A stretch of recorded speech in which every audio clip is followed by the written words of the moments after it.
நல்லா இருக்க மாட்டீங்க, நீங்க எல்லாம் நல்லா இருக்க மாட்டே. முறைக்கிற நீ இருடா, உன் டயர் வந்து பஞ்சர் ஆகி நிக்கிற வர்றா. அத ஓட்ட எப்ப அடுத்த வருஷம் நான் வரேன், நீ வா வா. என்ன சாபம் விட்டுருக்க? என்னன்னு ஆல் டீசென்ட்டா Dress பண்ணிருக்க, சாபம்லாம் விட்டுருக்க. பஸ்ல ஏத்த மாட்டேங்கறாங்க. பஸ்ல ஏத்த மாட்டேங்கறாங்க. சொந்த எது? ஒரு தமிழனுக்கு பஸ் இல்லைன்னா இந்த பஸ் ஸ்டாண்டே கொளுத்து வாழ்டா இந்த கோவி. போறேன்டா. தம்பி கை நீட்றாங்க. ஒழுங்கா டிக்கெட் கொடு, அப்பதான் உனக்கு லீகலா நான் சந்திக்கிறேன். ஆன்லைன்ல புக் பண்ணி டிக்கெட் எடுத்துருப்பீல, அத காட்டுப்பா போன்ல. பண்ணலையே நான். தம்பி அந்த பஸ்ல ஆல்ரெடி ஒன்லி புக்கிங் வண்டி பாது, அதுல போய் நீ புக் பண்ணாம ஏறினியா? மத்த நாள் வந்தா ஏத்துவாங்க, இன்னைக்கு என்னமோ ஏத்த மாட்டேன்னு. தீபாவளி மத்த நாள் வரல இல்ல, புக் பண்ணாம ஏற்கனவே புக் பண்ணிருக்க சீட்டை கேட்டு சண்டை போட்டுருக்க. உனக்கு எவ்வளவு திமிரு இருந்தா என்னையும் இந்த பிரச்சனை இழுத்து விட பாப்பா? நான் எழுதி விட்டேன், நீங்களே வந்து தனி உணவு வேணுங்களா? தீபாவளி முன்னாடியே வருதுன்னு தெரியும்ல, புக்கிங் பண்ணி தொலைய வேண்டியதானே. எங்க பண்ண விடுறாங்க? என்னைக்கு லீவ் விடுறேங்கறத ஒழுங்கா சொல்ல மாட்டேங்கறாங்க கம்பெனில. எப்படி சார் நாங்க பஸ் ஏறி போறதுனாங்க? எதை புக் பண்ணி எப்படி நாங்க புக் பண்றது? How can do?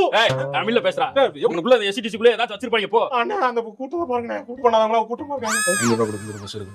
பிரைவேட் வண்டி எனக்கு 500 ரூபாய், பஸ்ஸுக்கு 2500 ரூபாய். அதுல போகணுமா வேணாமா? வா ஏத்தி விடுறேன் வா.